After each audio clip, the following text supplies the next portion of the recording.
Bienvenue sur ma chaîne d'analyse où j'analyse d'autres histoires pour mieux écrire les miennes. Joe est un personnage fascinant. C'est censé être le méchant de l'histoire, pourtant personne n'arrive à le voir comme tel. C'est un meurtrier, un sociopathe, un Stalker. La véritable question ne porte pas sur ce qu'est Joe Goldberg, mais comment est-ce que l'autrice a réussi à nous faire aduler un sociopathe. Bienvenue à toi sur ma chaîne et si tu ne me connais pas encore, je suis Priska, je suis ton coach en écriture et le but de cette chaîne est de simplement te transmettre mes outils d'analyse pour te permettre de transformer ton histoire en roman. Je t'invite à t'abonner à cette chaîne et à activer les notifications afin d'être averti de mes prochaines vidéos. Va récupérer en téléchargement ton kit de personnages pour pouvoir construire des personnages forts, des personnages profonds, des personnages concrets, des personnages inoubliables. Je t'invite à partir télécharger ton kit de personnages. Si tu es comme moi et que tu crées des personnages aussi fins que du papier, ce guide t'apprendra, par exemple, à trouver un nom parfait pour tes personnages, à le construire en profondeur. Ce kit est un guide qui t'apportera les bases pour créer des personnages travaillés. Si tu souhaites par exemple créer un personnage aussi complexe que Joe, ce guide est un incontournable. Dans cette vidéo, je crois que je l'ai déjà dit 1000 fois, je vais te donner 8 méthodes qui te permettront de faire apprécier tes méchants en analysant You, le roman de Caroline Kepnes. Je ne sais pas pour toi, mais cette œuvre a vraiment révolutionné ma façon d'écrire mes romans, ma façon de présenter mes personnages. Lorsque j'ai lu les livres après avoir regardé la série, j'ai compris à quel point savoir faire aimer ou détester un personnage était crucial dans le fait d'écrire des histoires, des romans qui marquent les esprits. Avec ces différentes méthodes, tu pourras faire passer un personnage détestable pour un petit bonbon et inversement, juste avec des méthodes hyper simples en fait à mettre en place dans ton histoire. Le lecteur, lui, ne sera jamais vraiment fixé. Est-ce que c'est un méchant? Est-ce que c'est un gentil? Il sera tout le temps partagé et c'est ça qui rendra ton histoire captivante. Savoir faire apprécier un personnage détestable permet d'écrire des histoires fortes qui ne laissent jamais ton lecteur indifférent. Des romans que ton lecteur ne sera pas prêt d'oublier. Ce sont ces mêmes méthodes qui ont été utilisées avec Dexter. Pourtant, notre ami Joe est très différent de ce qu'a été Dexter et on a tout intérêt à tenter de comprendre comment faire apprécier un sociopathe car les utilisations dans nos histoires sont illimitées. Caroline Kepnes n'a pas réussi son exploit au hasard. Faire aduler un psychopathe, c'est quelque chose de très difficile. Beaucoup d'auteurs se sont cassés les dents là-dessus et elle y est arrivée en appliquant méthodiquement les 8 techniques que je vais te décrire. Par contre, à partir de maintenant, je vous préviens, on rentre dans le vif du sujet, donc je vais très fortement vous spoiler. Eh bien, salut toi. You est un roman qui raconte l'histoire de Joe. Joe est un libraire qui tombe sous le charme de Beck et qui va tout faire pour gagner son amour. Et quand je dis tout, c'est vraiment tout ce qu'il y a de pire. Joe va se mettre à traquer Beck. Au départ, gentiment, il la cherche sur Facebook, il rentre ses photos dans Google pour retrouver son adresse. Je ne savais même pas que c'était possible. Et puis petit à petit, on va le découvrir de plus en plus sombre. Il va littéralement être obsédé par Beck et faire un certain nombre de choses pour atteindre son but, comme tuer, lui mentir, la manipuler, bref. Tout un tas de choses pour pouvoir la voir pour lui et lui seul. Pourtant, je ne compte pas le nombre de fans qui adulent ce personnage à travers le monde. Vous vous souvenez d'Edward Cullen, le fameux vampire de Twilight. Il a eu des fans qui hurlaient « Mors-moi, mors-moi !» Eh bien, avec Joe, on a eu droit au « Kidnappe-moi, kidnappe-moi !» Pour le coup, Caroline Kepnes et Badgley, bref, l'acteur de Joe, se sont insurgés contre ses fans. Ils se sont évertués à mettre en garde toutes ces personnes qui se sont mis à aduler Joe, à penser que Joe est quelqu'un de normal, à penser que Joe agissait dans l'intérêt de Beck. Qu'on soit bien clair, Joe, c'est le méchant de l'histoire, c'est un sociopathe, c'est un meurtrier. Mais qu'importe ce que je pense, au fond, moi, tout ce que je vois, c'est que Caroline a réussi son coup. Elle a réussi à faire aduler un sociopathe. Pour réussir à faire cet exploit, elle a utilisé 8 méthodes. Les 8 méthodes sont très liées entre elles et c'est celle que je vais vous décrire tout de suite. La toute première chose qu'elle a mis en place, c'est qu'elle a caractérisé ce personnage aux petits oignons. Méthode numéro 1, la caractérisation. Joe est à la fois extrêmement expressif et extrêmement bizarre. Il ne ressemble pas du tout au psychopathe froid, distant, inexpressif qu'on a l'habitude de nous montrer en tant que méchant. On a eu l'exemple de Dexter Morgan qui porte une sorte de masque de normalité mais qui au fond adule le sang. Ici Joe lui adule Beck et il fait tout un tas de choses par amour et ça le rend presque sympathique. Les expressions de son visage, toutes ses mimiques et toutes les choses qu'il va dire en pensée va nous attacher à lui et va nous le faire paraître comme sympa. Et je sais par expérience qu'énormément de méchants ont été appréciés parce qu'ils avaient ce côté à la fois marrant et à la fois bizarre. Je pense à Negan de Walking Dead, un personnage qu'on ne peut pas s'empêcher d'apprécier, même après qu'il ait tué Glenn, juste à cause de ses mimiques. Je pense au Joker aussi, personnage hilarant et détestable. Voilà qui me mène à la deuxième façon de faire apprécier notre sociopathe favori, c'est le fait qu'on soit dans sa tête et qu'on entende absolument toutes ses pensées. Dès le premier épisode, on est dans la tête de Joe. On connaît ses pensées directes et ça nous donne la sensation de le connaître. Ça va avoir un triple impact. Petit 1, on s'attache à lui parce que Joe est marrant et ce, malgré lui. Beck, c'est qui ce connard? Le deuxième impact que ça a, c'est que ça atténue sa perversion. On se rend bien compte que Joe est bizarre, surtout quand il se touche en plein milieu de la rue, on se rend bien compte qu'il n'est pas net. Mais ses pensées, elles, ne sont pas tout à fait celles qu'on attend d'un pervers. Parfois, on dirait presque un mec bienveillant, ça jette le trouble et comme on ne peut pas trancher, on continue de regarder entre dégoût et fascination. Petit 3, être dans sa tête nous montre qu'il est bien plus qu'un pervers. On comprend que Joe est intelligent, observateur, on suit le cheminement de ses pensées et de ses analyses et en général, il a raison. Il arrive à voir très clairement les failles des autres et à s'en servir pour les manipuler.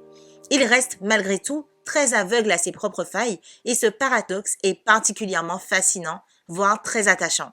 Ces deux premières méthodes cumulées nous donnent accès à la tête d'un psychopathe et ce qu'on y entend ne ressemble pas du tout à ce qu'on a l'habitude d'entendre lorsqu'on regarde des films ou des séries qui nous parlent de personnes un petit peu sanguinaires avec des pulsions meurtrières, un peu comme Dexter.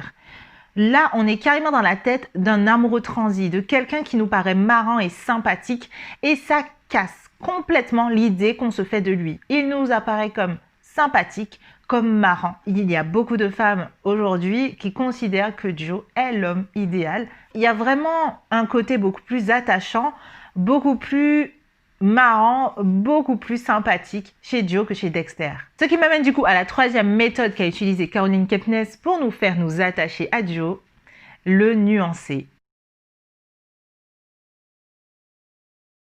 Je vous l'ai déjà dit, mais je vous le répète ici, Joe n'a pas le profil d'un psychopathe. C'est plutôt un sociopathe. Il n'est absolument pas attiré par la vue du sang, il ne jubile pas ni ne s'excite pas en pensant à ses méfaits. Il n'est absolument pas ce type de meurtrier finalement. L'auteur a pris soin tout le temps de lui faire avoir des pensées positives, de s'auto-persuader sur le fait qu'il est en train d'agir dans l'intérêt de Beck, qu'il est en train d'agir par amour pour Beck. Vous l'aurez compris, être dans la tête de Joe nous aide à mieux le comprendre. On découvre que derrière ses mauvais comportements se cache un homme torturé en mal d'amour. En gros, montrer les failles du sociopathe permet au lecteur d'en pâtir pour lui. Caroline Kepnes l'a très bien compris. À travers ce que nous montre Caroline de lui, on voit que Joe aspire à aimer. Il voit en Beck l'occasion de devenir meilleur et de la rendre meilleure. Et ça, même si c'est un type chelou, on ne peut pas s'empêcher de trouver ça mignon. Quand on rencontre un psychopathe, on se dit qu'il doit penser à des sales trucs chelous. Mais pas une seule fois, Joe ne pense à des trucs obscènes. À chaque fois, il souhaite sauver, aider, aimer, mais en agissant, il fait des choix très radicaux. En réalité, quand il agit de façon obscène, Caroline ne nous partage plus ses pensées. Du coup, on reste fixé sur l'amour qu'il ressent et on en oublie la perversion. Si on observe bien, Joe n'est pas un psychopathe assoiffé de sang. Il agit pour des raisons certes exagérées, mais qu'il pense légitimes. Pour nuancer le personnage, Caroline a utilisé plein d'autres méthodes et la quatrième est pour moi une résultante de tout ce que je vous ai présenté jusqu'ici. Caroline a fait très attention à la façon dont elle nous a présenté Joe.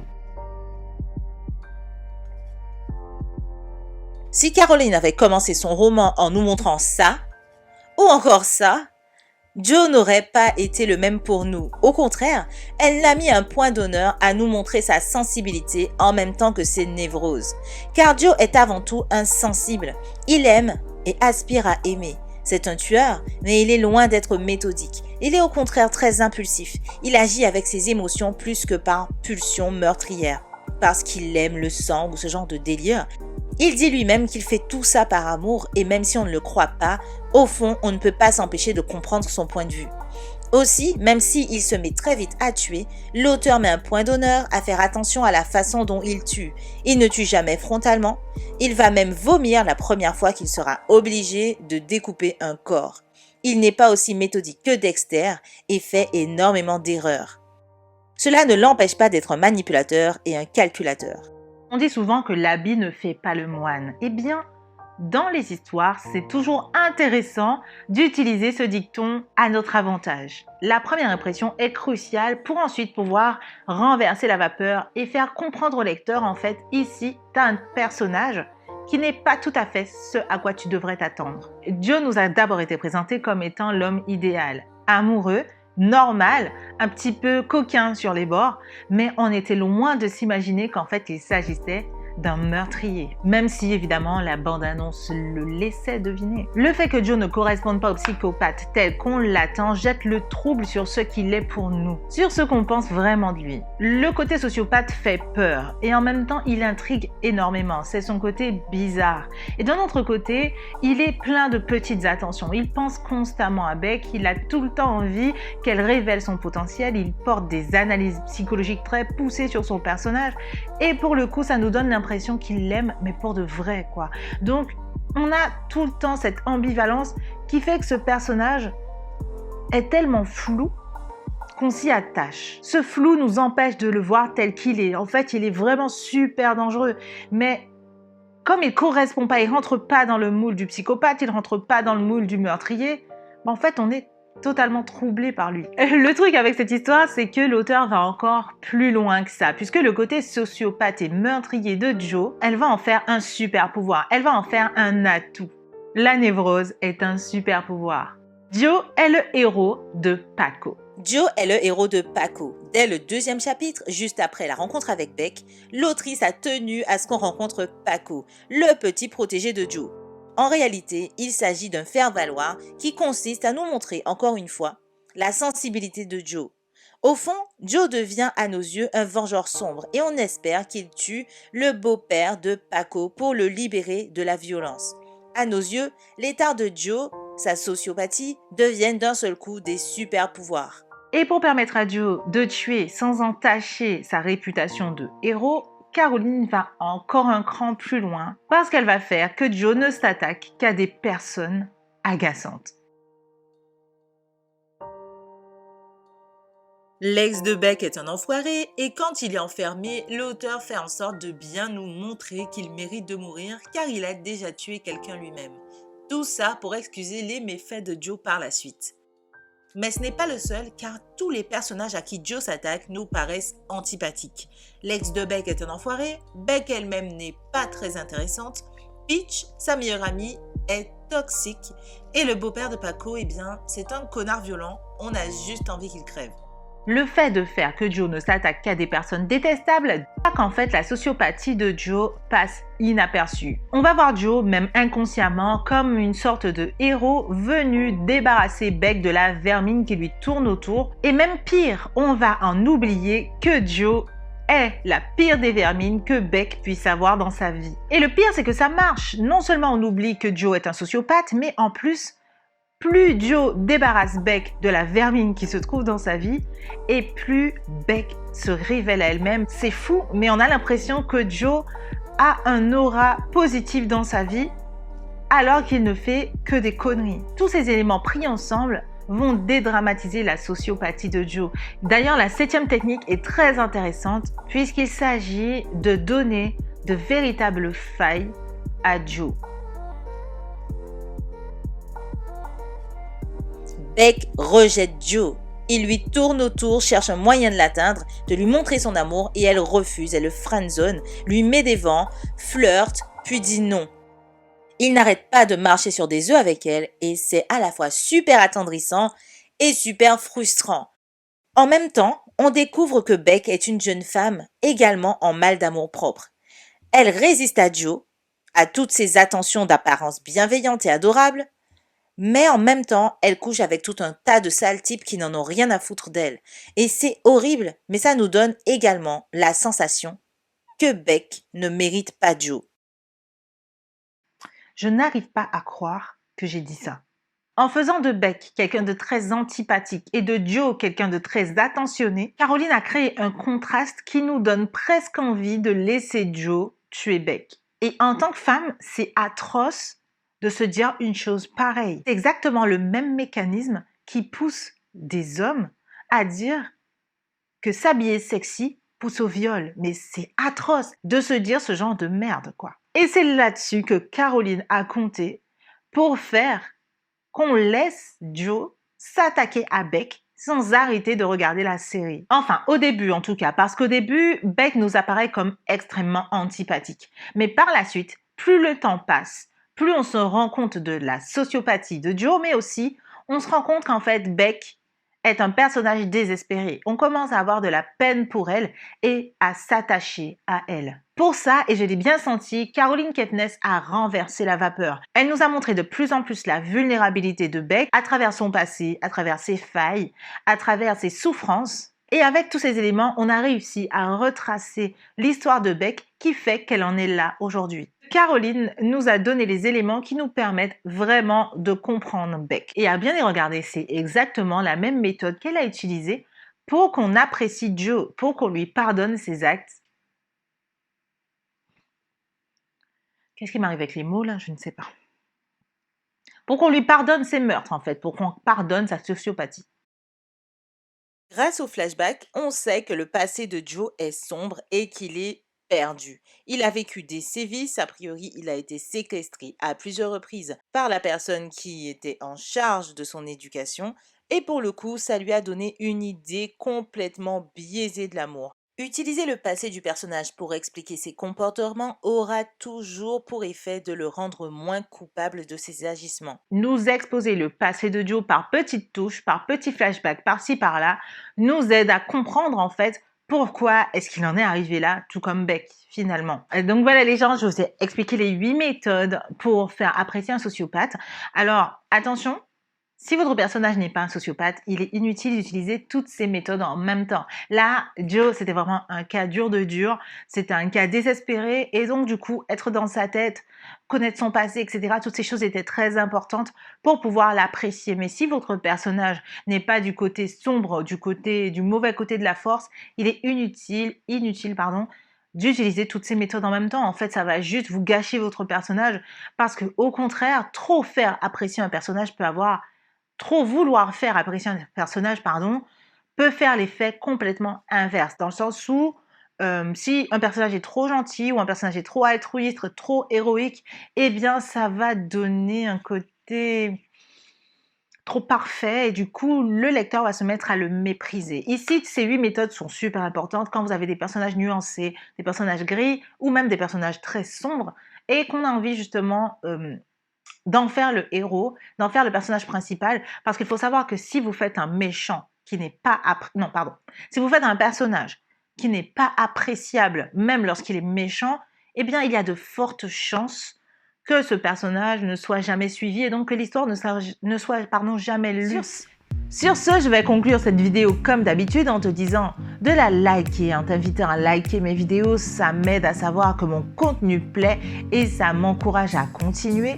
Je t'invite également à partager cette vidéo si elle t'a plu, si elle t'a aidé. Enfin, je t'invite à t'abonner à cette chaîne si ce n'est pas encore fait. Et moi, pour le coup, il ne me reste qu'à te dire à très bientôt pour une autre vidéo. Ciao!